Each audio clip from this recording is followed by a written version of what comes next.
तो भाई लोग कैसे हो। आज मैं आप लोगों के सामने चाचा चौधरी की स्टोरी लेके आया हूँ। चाचा चौधरी और राका का इंतकाम। चलिए कहानी स्टार्ट करते हैं। शहरी आबादी से दूर घने जंगलों को लांघता हुआ एक घुड़सवार चला जा रहा था।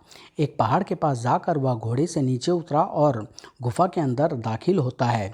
डाकुओं के देवता गगोल सरविन की प्रार्थना कबूल करो। मैं जानता हूँ कि हमने एक अरसे से तुम्हें लहू स्नान नहीं दिया। यहाँ डाकू वर्ग को तुम्हारे प्रति गुस्ताखी है।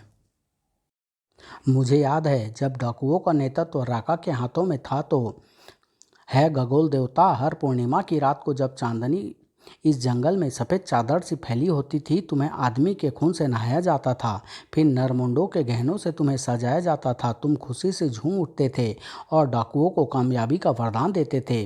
अब वह सब नहीं रहा। गगोल देवता उदास है, वह वादी वीरान है और मेरा दिल बुझा हुआ है। यह सब हमारे सरदार राका के जाने के कारण हुआ है, जिसे चाचा चौधरी ने समुद्र में फेंकवा दिया था। सारे डाकू मारे गए हैं या जेल में सड़ रहे हैं। मैं बचा हूँ। मुझे शक्ति दो कि मैं चाचा चौधरी को मारकर बदला लूँ। और सरवीन का घोड़ा जंगल को चीरता हुआ शहर की तरफ चल देता है। चाचा चौधरी घर पर। भगवान, मेरा भीमसेनी लट्ठ कहाँ है? बहुत दिनों से मैंने उसे नहीं देखा। काफ़ी दिनों से चोर उचक्का घर में नहीं आया, इसलिए लट्ठ की ज़रूरत नहीं पड़ी। क्यों? अभी पिछले हफ्ते तो एक आदमी ने हमारे घर में सेंध लगाने की कोशिश की थी। वह अनाड़ी चोर था। खोपड़ी पर 2 बेलन पड़ते ही वह भाग खड़ा हुआ। फिर भी अगर चीज़ बिना इस्तेमाल किए पड़ी रहे तो वह नकारा हो जाती है। लट्ठ का इस्तेमाल कहीं ना कहीं तो करना ही है। देखता हूँ शायद जहाँ फालतू चीज़ें रखी रहती है उस स्टोर में पड़ा हो। मिल गया। बेचारे का क्या दशा हो गई है। धूल की परत जम गई है और इसके इर्द गिर्द मकड़ी ने जाला बुन दिया है। इस लठ को लेकर शहर का चक्कर लगाया जाए। बड़ी दिनों से इसे हवा नहीं मिली। और एक गली की नुक्कड़ पर तड़ भागो। चाचा चौधरी, आज तुम्हारी जिंदगी का आखिरी दिन है। कहाँ गया वह कमबख्त? अच्छा, जान बचाने के लिए गटर में जा छुपा है। चाचा चौधरी, अब तुम फंस गए। धड़ाक। आह! धन्यवाद चौधरी। यह डाकू बहुत दिनों से पुलिस की आंखों में धूल झोंक रहा था। इंस्पेक्टर साहब, एक बात मेरी समझ में नहीं आई। डाकू के पास स्टैन गन थी और चाचा चौधरी के हाथ में मामूली लाठी, फिर भी जीत चाचा चौधरी की हुई, क्योंकि चाचा चौधरी का दिमाग कंप्यूटर से भी तेज चलता है। खूंखार डाकू राका ने वैद्यराज चक्रमाचारी की ऐसी अद्भुत दवाई पी रखी है जिससे वह मर नहीं सकता। गुरु वज्रदेव का फल निगल कर राका चिर निद्रा सो गया। साबू ने राका को समुद्र में फेंक दिया, जहां उसे विशाल मछली व्हेल निगल गई। वह कई दिनों तक गहरे समुद्र में एक जगह से दूसरी जगह तैराती रही। डाकू राका व्हेल मछली के पेट में अवचेतन अवस्था में पड़ा रहा। एक दिन अचानक राका का मुंह खुलता है और चिर निद्रा का फल उसके मुंह से बाहर आ जाता है। व्हेल मछली के पेट में लेटे राका की आंख खुलती है। ओह, मैं कहाँ हूँ? यहाँ तो अंधेरा है। राका सरक कर धीरे धीरे बाहर निकलने का रास्ता खोजने लगता है। अंत में वह व्हेल मछली का मुंह खोलकर बाहर निकलने में कामयाब होता है। कन्हैया लाल, यह कुत्ता क्यों रो रहा है? कुत्ते का रोना किसी भारी विपत्ति के आगमन की ओर संकेत करता है। हे भगवान, आने वाली आफत से मनुष्य जाति की रक्षा करना। राका समुद्र की गहराइयों से ऊपर सतह की ओर चल देता है। समीर, पानी के नीचे कुछ अजीब सी हलचल हो रही है। निधि, बेफिक्र होकर बोट की यात्रा का आनंद लो। समुद्र में तो हलचल होती रहती है। ओह, यह क्या? निधि, संभलो। चूहो, जाओ पानी में मछलियाँ का भोजन बनो। चाचा चौधरी और साबू ने मुझे बहुत नुकसान पहुंचाया है। उनसे इंतकाम लेना है। अगर मैं लोगों की हत्या करूंगा तो चाचा चौधरी उन्हें बचाने जरूर आएगा। यह फिल्म हाउस फूल जा रही है, लेकिन यह तुम्हारी जिंदगी की आखिरी फिल्म होगी। आग कहाँ मिलेगी? हाँ, पेट्रोल से आग भड़केगी। मेरे मनोरंजन के लिए उस थिएटर में यह शो अच्छा रहेगा। अंदर बेखबर दर्शक फिल्म देखने में तल्लीन थे। रीटा, आओ हम कहीं दूर चले जाएं, जहां हमारे सिवाय कोई और न हो। इस थिएटर को जलाने के लिए यह पेट्रोल काफ़ी है। इस इससे बेहतर सो इस थिएटर में शायद ही कभी हुआ हो। और राका ने ज्यों ही आग दिखाई कि पेट्रोल में भीगा थिएटर धू धू करके जल उठा। हो, यह कोई फिल्मी दृश्य नहीं है बल्कि जिंदगी की असली तस्वीर है। दर्शक जान बचाने के लिए भागे, आग आग, तुम सबको मरना है। तुम अगर अंदर नहीं मर सके तो बाहर मरोगे, जिंदा बच निकले यह राका को गंवारा नहीं। बचाओ। राका खुद अपने ढंग की फिल्म बनाता है, तुम सब एक्टर्स हो और मैं तुम्हारा डायरेक्टर। दूसरे दिन चाचा चौधरी के निवास स्थान पर। चाचा जी, अखबार में ऐसी क्या खबर है कि लगता है जैसे एक ही सांस में सारे पृष्ठ चट कर जाओगे। साबू, जो कुछ खाना पीना हो खा पी लो और कमर कस कर तैयार हो जाओ। क्या शहर में कोई दंगल हो रहा है? नहीं, अखबार में खबर है कि खंखार खूंखार राका लौट आया है। कल उसने एक सिनेमा के थिएटर में आग लगा दी जिसमें 500 दर्शक जलकर राख हो गए। वह जालिम फिर तबाही मचाएगा, इसमें इसमें कोई शक नहीं। हमारे लिए वह एक चैलेंज बनकर खड़ा हो गया है। इस बार मैं कमबख्त को जान से ख़त्म कर दूंगा। काश हम ऐसा कर पाते। चक्रमाचारी की दवाई हमारे आगे आड़े आ जाती है। मुझे राका के पास ले चलो। फिर भी असहाय लोगों का खून होते हम नहीं देख सकते। राका को रोकना ही होगा। चलिए चाचा जी, अगर हमें कोई गाड़ी मिल जाती तो राका तक पहुंचना आसान हो जाता।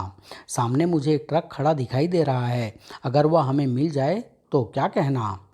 अरे भाई लाहन सिंह, हमें राका तक पहुंचने के लिए तुम्हारा ट्रक चाहिए। चाचा जी, ते आड़े वासे जान हाजिर है, पर ट्रक अगे नहीं हो जा सकता। क्यों? क्योंकि ट्रक दे टायर विचों हवा निकली होती है। टायर में हवा भरना हम पर छोड़ दो। साबू, जरा ट्रक के टायर में हवा भरना। और टायर में हवा भरनी शुरू हो गया। अरे साबू रुको, क्यों? तुमने तो ज़रूरत से ज़्यादा फूंक मार दी। ओए साबुआ, तेरिया नैयो सी रिसा। चाचा जी, तुसी चिंता ना करो, टायर विचों हवा काढ़ना मुश्किल नहीं। लो, हुन हवा पूरी है, तुसी जितो चाहो ट्रक ले जा सकते हो। चाचा चौधरी और साबू चल दिए। सच्चे बादशाह एनानू जालिम राका नाल निपटने वासे शक्ति दई। चाचा जी, जरा स्पीड बढ़ाओ। इधर सर, यह वही है जिसने कल थिएटर को जलाकर राख कर दिया था और आज भी शहर में आगजनी की वारदात कर रहा है। यह तो राका है। यह मनहूस कैसे वापस आ गया? सर, यह पुराना मुजरिम लगता है। राका, अपने आप को पुलिस के हवाले कर दो। ठीक है इंस्पेक्टर, लो। तेरी यह मजाल कि हमारे अफसर के साथ गुस्ताखी। तुम ऐसे नहीं मानोगे। यह लो, गोली का उस पर कोई असर नहीं, भाग निकलना चाहिए। लेकिन जब तक देर हो चुकी थी, आग की लपटों ने जीप को जकड़ लिया था। सारा शहर जलाकर राख का ढेर कर दूंगा। इंतकाम। उधर चाचा चौधरी और साबू बड़े चले आ रहे थे। आगे वही शहर है जहाँ राका ने कोहराम मचा रखा है। सामने प्रोफेसर गुड़बोले आ रहे हैं। वह मेरे मित्र हैं। वह इसी शहर के निवासी हैं और प्रसिद्ध वैज्ञानिक है। वह शायद बताएं कि राका शहर के किस हिस्से में होगा। प्रोफेसर गुड़बोले, हम राका से निपटने आए हैं। चौधरी, राका बेशुमार हत्याएं कर रहा है। अगर उसे रोका ना गया तो 2-4 दिनों में ही खूबसूरत शहर शमशान बन जाएगा। मैंने एक नई चीज़ का आविष्कार किया है, उसे देखते जाओ। मित्र, फिर कभी हम जितनी ज़्यादा देर करेंगे, राका उतने समय में कई और निर्दोष व्यक्तियों की जान ले लेगा। लेकिन मेरा आविष्कार राका के खिलाफ काम आएगा। तुम जानते हो कि राका को मारा नहीं जा सकता। यह मेरी नई ईजाद है जो उसे नकारा और विवश कर सकती है। सोच लो चौधरी। अच्छी बात है साबू, आओ चलकर देख लें गोडबोले ने क्या बनाया है। बस एक मामूली पिंजरा। प्रोफेसर, तुमने हमारा कीमती समय बर्बाद किया। यह कोई आम पिंजरा नहीं है। मैंने नई मजबूत धातु का आविष्कार किया है। इसकी सलाखें और उसी धातु की बनी हैं। देखो, मैं इस पिंजरे में एक बहुत ज़्यादा पावरफुल बम रखता हूँ। इस रिमोट कंट्रोल से मैं बम को विस्फोट करता हूँ। गुड़ बोले, तुम्हारा आविष्कार सचमुच हैरानी पैदा करने वाला है। पिंजरे की सलाखें टेढ़ी नहीं हुई। और उधर थोड़ी देर पहले जो वहाँ पत्थर की दीवार थी उसे देखो। दोस्त, राका को बंद करने के लिए यह अद्वितीय पिंजरा काम में लाया जा सकता है। लेकिन सवाल यह है कि राका को इस पिंजरे में डाला कैसे जाएगा। क्या उसे उठाकर यहाँ लाना होगा? नहीं, वह खुद चल कर यहाँ आएगा। हम राका के सबसे बड़े दुश्मन हैं। उसमें बदले की आंख भड़क रही होगी और जब राका को पता चलेगा कि हम यहाँ हैं तो वह हमें मारने आएगा। बिल्कुल ठीक साबू, तुम्हारी समझ में बात तो आती है, पर देर से। एक बार राका यहाँ आया नहीं कि उसे इस पिंजरे में डालना हमारा काम है। प्रोफेसर गौड़ बोले, मुझे एक ऐसा आदमी चाहिए जो जाकर राका को बता सके कि उसका दुश्मन नंबर 1 यहाँ पर है। कोई आदमी क्यों, यह काम मैं कर सकता हूँ। नहीं, तुम एक विश्वविख्यात वैज्ञानिक हो, हम तुम्हारी जान खतरे में नहीं डाल सकते। राका द्वेष की आग में बौखलाया हुआ है, वह कुछ भी कर सकता है। चिंता न करो चौधरी, सैकड़ों निर्दोष जान बचाने के लिए किसी को तो कुर्बानी देनी ही होगी। यह नेक काम मैं क्यों न करूं। और गौड़ बोले की कार सरसराती हुई राका को ढूंढने चल दी। समुद्र के किनारे इस खेल में कितना आनंद आ रहा है। बॉल जिसके हाथ से नीचे गिरी उस पर 1 पॉइंट चढ़ गया समझो। थोड़ी दूर पर यह कौन मेरे आराम में खलल डाल रहा है। कीड़े मकोड़ों, तुम्हारे शोरगुल से मेरी नींद टूट गई। तुम्हें इसकी सज़ा भुगतनी होगी। तुम्हें ऐसी जगह भेजा जाए जहां तुम शोर न कर सको। जाओ पानी में गोते खाओ। जो कोई तुम में से किनारे पर आएगा मैं गला घोंट कर उसे मार दूंगा। अब क्या होगा, बचना मुश्किल है। तभी बचाओ बचाओ। मगरमच्छ अपने इलाके में आए शिकार को नहीं छोड़ना चाहता था। वह उसे पानी के नीचे खींच ले चला। हो, एक एक करके चारों लुप्त हो गए। मेरी तलवार अभी मुझे किन्हीं और से भी हिसाब चुकाना है। काश मुझे कोई बता दे कि वह लाल पगड़ी वाला और उसका साथी कहाँ होंगे। इतनी बड़ी छाया, वह राका ही हो सकता है। जी चाहता है कि पूरी स्पीड से कार उससे टकरा दूं। यह कौन बदतमीज है। ल- लोग मुझसे दूर भागते हैं या कार वाला खुद मरने चला आया। छछूंदर, इससे पहले कि राका तुझ पर अपनी तलवार चलाए, बताओ तू खुद मरने क्यों चला आया। राका, क्या तुम चाचा चौधरी और साबू को नहीं मारना चाहते? मैं तुम्हें उनका पता देने आया हूँ। इसी खुशी में जरा एक्सीलेटर पर पैर ज़्यादा दब गया। छछूंदर, क्या तुम यह सब नाटक अपनी जान बचाने के लिए तो नहीं कर रहे? राका, मैं कभी झूठ नहीं बोलता। तो फिर मुझे बिना देर किए उनके पास ले चलो। मेरी कार के पीछे आओ। मुझे तेज़ दौड़ना चाहिए। अगर वह कार आंखों से ओझल हो गई तो फिर दूसरा आदमी कहाँ मिलेगा जो मुझे चाचा चौधरी के पास पहुँचा दे। प्रोफेसर गुड़ बोले, राका को ले आया। हमारी योजना कामयाब होती नजर आ रही है। मेरे दुश्मन सचमुच यहाँ हैं। छछूंदर, हर आदमी इस ज़मीन पर किसी खास मकसद के लिए जोता है और जीता है और मरता है। तुमने मुझे यहाँ पहुँचा दिया, तुम्हारा काम खत्म हुआ। तुम्हारी ज़िंदगी के दिन भी खत्म हुए। राका नहीं। राका ने आज तक किसी को नहीं बख्शा। ओह, जालिम ने प्रोफेसर को मार डाला। लाल पगड़ी, अब तेरा नंबर है। अब तुम और ऐसा नहीं कर सकते। तुम बीच में फिर आ गए। पहले तेरी गर्दन कलम करता हूँ। बच गया। राका वार के खाली जाने से बौखला गया। उसने अंधाधुंध तलवार के हमले कर दिए। यह वार भी बगल से निकल गया। ओह, अगर मैं एकदम बैठता न तो तलवार मेरे सिर के आर पार हो जाती। साबू, उसको हथियार से वंचित करो। अब की बार तुम्हारा सिर धड़ से अलग समझो। बस काफ़ी हो गया। लो, कुछ दिन के तारे भी देखो। लो, कुछ दिन के तारे भी देख लो। यह क्या कर रहे हो? तुम्हारे लिए एक महल बनाया है। जहाँ पनाह को वहाँ भेजने की तैयारी है। साबू, पिंजरे का दरवाज़ा खुला है, इसे अंदर फेंको। शहंशाह आलम, जाइए वहाँ तशरीफ़ रखिए। आपकी जगह वहाँ है। मैं इन सलाखों को तोड़ दूंगा। तुम इन्हें टेढ़ा भी नहीं कर सकते। यह पिंजरा एक नई धातु से बना है जिसे प्रोफेसर गोडबोले ने ईजाद किया है। देखते देखते लोगों की भीड़ इकट्ठी हो गई। मारो मारो मच्छरों, मैं बाहर निकलकर तुम सबको देख लूँगा। सिपाही दूनीचंद, तुम्हारा काम है यहाँ पहरा देना ताकि कोई इस पिंजरे को खोल ना सके। आप बेफिक्र रहें। चलो, एक समस्या तो हल हुई, सिर्फ थोड़े समय के लिए। क्या मतलब? क्या यह सच नहीं है कि राका अद्भुत धातु के बने पिंजरे को नहीं तोड़ सकता? यह सच है, मगर वह ताला तो उस धातु का नहीं बना। सवाल यह है कि यह बात कब राका की खोपड़ी में आती है। तो फिर हमें क्या करना होगा? वह दरिंदा तो पिंजरा से निकलते ही मारकाट शुरू कर देगा। हमें एक बार फिर वैद्यराज के गुरु वज्रदेव के पास जाना होगा, वे कोई उपाय बताएंगे। चाचा चौधरी और साबू हिमालय के घने जंगलों की तरफ चल दिए। गुरु वज्रदेव के पास गए बगैर वह समस्या हल नहीं होगी। पीछे बोगन यह तय पाया था कि हम उस घर जाएंगे जहां डकैती डालना आसान हो, मगर तुम चाचा चौधरी के घर ले आए।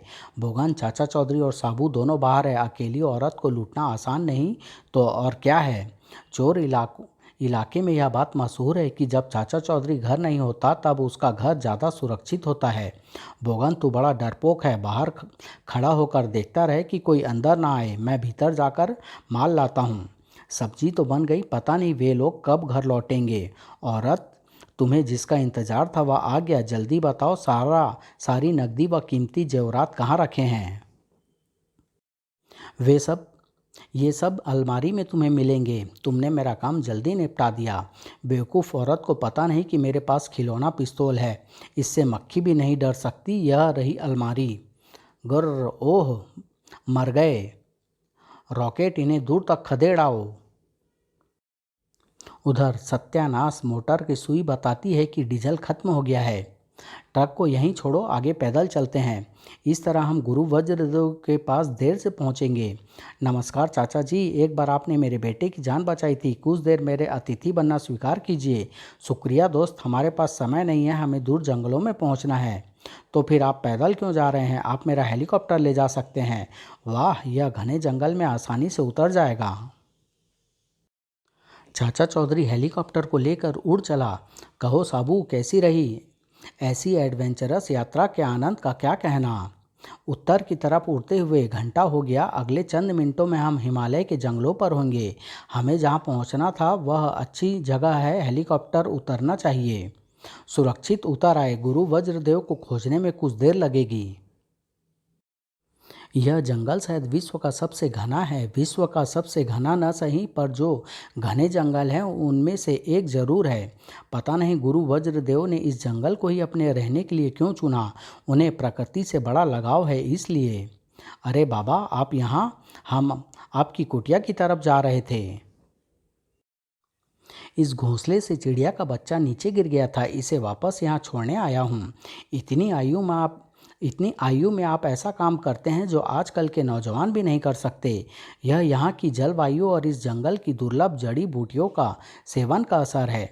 कहो चौधरी, कैसे आना हुआ? बाबा, राका फिर वापस आ गया है और उसने चारों तरफ को आराम मचा रखा है। पिछली बार मैंने तुम्हें इस वृक्ष का फल दिया था जिसमें मनुष्य को चिर निद्रा सुलाने की क्षमता थी। इस बार तुम्हें वह भी नहीं मिल सकता क्योंकि इस पेड़ के सारे फल झड़ गए हैं। अब तुम्हें अगले मौसम तक इंतजार करना पड़ेगा।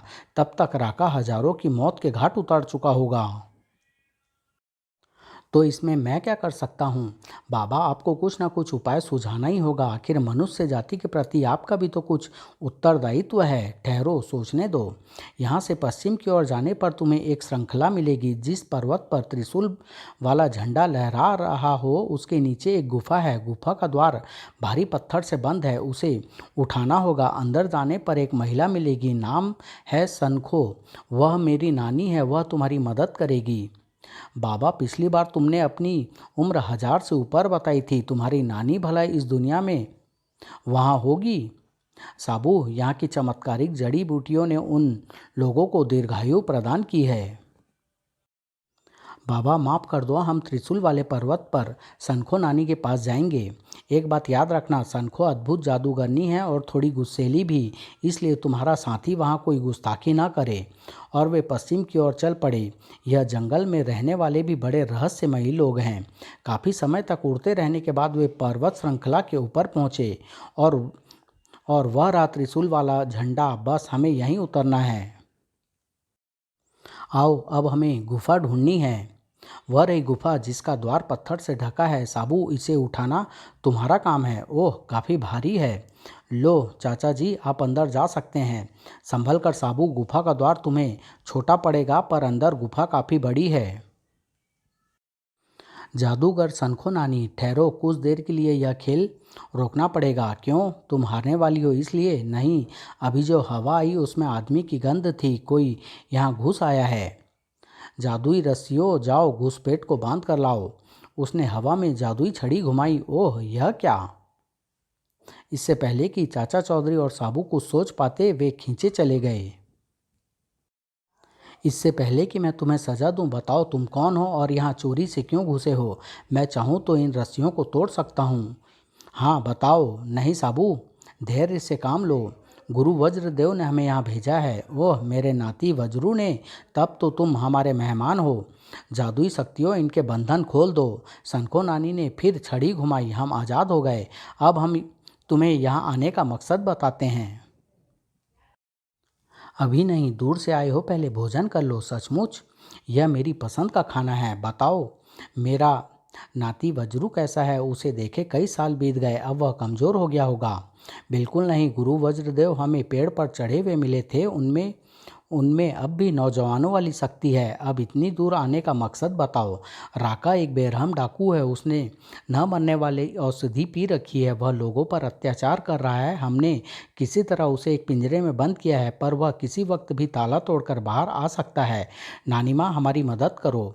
देखो, जादू की भी अपनी सीमाएं हैं। कुदरत के नियमों को वह तोड़ नहीं सकता, इसलिए मेरा जादू भी राका की जान नहीं ले सकता। हाँ, एक उपाय है, यह बोतल ले जाओ और राका को इसमें बंद कर दो। जब तक इस बोतल का कार्क लगा रहेगा, वह बाहर ना आ सकेगा। राका किसी चूहे का नाम नहीं है। वह लंबा चौड़ा पहाड़ जैसा आदमी है। इतनी छोटी बोतल में वह कैसे आएगा? आओ चाचा जी, चले। यहाँ आकर मुझे निराशा हुई। ठहरो, यह देखते जाओ कि पहाड़ जैसा आदमी इतनी छोटी बोतल में कैसे आता है। सनखो नानी जादू के इशारे करती है। ओह अजीब बात। आओ, अब पता चला कितना बड़ा आदमी बोतल में कैसे आता है। अगर कार्क लगा दूँ तो तुम बाकी की उम्र अंदर ही गुजारोगे।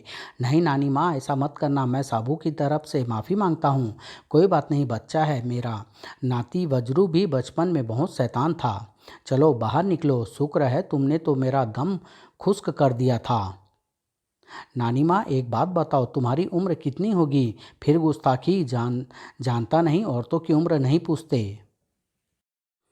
अच्छा नानी माँ, हम चलते हैं। उम्मीद है हम अपने मकसद में कामयाब होंगे। अगर राका का बाल बाल भी अंदर चला गया तो बाकी का शरीर बोतल अपने आप खींच लेगा। चाचा चौधरी और साबू वापस शहर की तरफ चल दिए। हेलीकॉप्टर के पंखे तेज हवा फेंक रहे हैं। इधर राका बैठा क्या सोच रहा है, यही कि बाकी की ज़िंदगी इस पिंजरे में कैसे बिताऊंगा। लेकिन राका किसी और सोच में था। पिंजरे पर लटकते ताले ने अचानक उसका ध्यान आकर्षित कर दिया। इसे मैं तोड़ सकता हूँ। अरे क्या करते हो? ताला छोड़ दो, नहीं तो मैं गोली मार दूंगा। और ताला टूटकर अलग हो गया। धाएं, रुक जाओ। धाएं, चूहे, मेरी तलवार। चाचा चौधरी, जब तक तुम चलकर मेरे पास नहीं आते, मेरी तलवार नरसंहार करती रहेगी। और राका के पांव जहाँ पड़ते वहाँ लाशें बिछ जाती। चलते चलते राका एक पुल पर पहुंच गया। यहाँ एक साथ सैकड़ों लोगों को मारा जा सकता है। इस पुल पर से रेलवे लाइन गुजरती है। अगर मैं इसे तोड़ दूं तो वृक्ष का यह तना पुल तोड़ने में काम आएगा। मजबूत हाथों ने तने से प्रहार करना शुरू कर दिया और पुल टूटना शुरू हो गया। कुछ ही मिनटों में एक्सप्रेस ट्रेन आती दिखाई दी। मैं छुट्टियां मनाने कश्मीर जा रहा हूँ। मेरा यह बिजनेस टूर है। ओह, यह क्या! गाड़ी पुल से नीचे जा रही है। कूदो माँ। हाँ हाँ, सारे के सारे पानी में दफन हो गए। अब आगे बढ़ना चाहिए। रॉमी, मैंने बर्थडे केक खरीद लिया है। मैंने साड़ी और कुछ कपड़े खरीदे हैं। राका, वह सबको मार डालेगा। भागो। और जान बचाने के लिए भगदड़ मच गई। लोग आखिर भागते कहाँ? राका की तलवार उन पर बरस पड़ी। आह मेरा बाजू! और वह एक कस्बे से दूसरे कस्बे सबको उजाड़ता चला गया। नीचे शहर जल रहा है। लगता है राका पिंजरे से आज़ाद हो गया। हाँ, वह रहा शैतान शहर के बाहर ही मिल गया। शायद अपना काम करके रुखसत हो रहा है। नीचे उतरो कायर, मुझसे कब तक छिपते रहोगे? तुम समझते हो कि आसमान में तुम सुरक्षित हो, क्योंकि वहाँ मैं पहुँच नहीं सकता। पर जान लो, जब तक तुम नीचे नहीं उतरोगे, मेरी तलवार लोगों को काटती रहेगी। सारी रात बुखार चढ़ा रहा। जाकर अस्पताल से दवाई लाऊं? बुढ़िया, अब तुझे कहीं जाने की ज़रूरत नहीं। राका तेरे सारे कष्टों का निवारण बुज़दिल बीमार औरत को मारना चाहता है, मैं आ रहा हूँ। धाड़ आह। अब तक तुम कोई ना कोई चाल चल कर बसते रहे, लेकिन आज तुम्हारा अंतिम दिन है। मुझे भी आज तुम्हें ठिकाने लगाना है। खटाक, ओह बच गया। राका अब नाराज होता है तो धरती के सारे प्राणी कांप उठते हैं। आखिर कब तक बचोगे? मैं थक चुका हूँ, परंतु मैं चूका नहीं कि उसकी तलवार ने मेरा सिर धड़ से अलग किया नहीं। यह शैतान निहत्थे साबू पर वार किए जा रहा है। यह पेचकस राका का ध्यान शायद कुछ बता दे। चाचा चौधरी ने पूरे जोर से पेचकस राका के पैरों पर दे मारा। राका आग बबूला हो उठता है। चल हट, दो शेरों की लड़ाई में मच्छर का क्या काम। चाचा चौधरी इस सूखे घास के ढेर पे जा गिरा। ओह, वह जादुई बोतल घास फूस में कहाँ खो गई, उसे ढूंढना जरूरी है। इस बार राका की तलवार साबू के कंधे को तराशती हुई चली गई। कंधे से खून बह निकला। जख्मी शेर की तरह साबू गुस्से से पागल हो गया। और जब साबू को गुस्सा आता है, कहीं ज्वालामुखी फटता है। यह लो, यह लो बायां मेरा कंधा जख्मी करने के लिए। धड़ाक, ओह, सटाक, और यह रहा दायां। राका चक्कर खाकर चित्त हो गया। ओह चाचा जी, बोतल लाओ, इस जंगली जानवर को बंद कर दें। अरे वह कमबख्त तो मिल नहीं रही। जल्दी ढूंढियो, इस भारी भरकम को मैं ज़्यादा देर तक उठाए नहीं रख सकता। मुझे नीचे उतारो। आहा, मिल गई नानी माँ की जादुई बोतल। साबू मैं आ गया, फेंको उस पिशाच को। ओह लो, हाथ बोतल में प्रविष्ट हाथ बोतल में प्रविष्ट कर गया। बाकी शरीर भी अंदर आ रहा है। मुझे बाहर निकालो, मुझे बाहर निकालो। अब आप अंदर ही तशरीफ रखेंगे। इस बोतल का क्या किया जाए? मेरे ख्याल से गड्ढा खोदकर इसे गाड़ दिया जाए। ज़मीन के अंदर होगी तो इसका कार्क नहीं खुलेगा और ना राका फिर कभी बाहर आ सकेगा। कुछ ही मिनटों में गड्ढा खोद दिया गया। साबू बस काफ़ी है। जाओ राका, तुम जिंदा रहोगे पर ज़मीन के नीचे, जहाँ तुम किसी को कष्ट न दे सको। मुझे बाहर निकालो। गड्ढे पर मिट्टी डालकर ज़मीन बराबर कर दी गई। चलो घर चलें, तुम्हारी चाची इंतज़ार कर रही होगी। माँ, आज दिवाली नहीं है, फिर भी घरों में दिए क्यों जलाए गए हैं? क्योंकि जालिम राका को ज़मीन में गाड़ दिया गया है। समाप्त।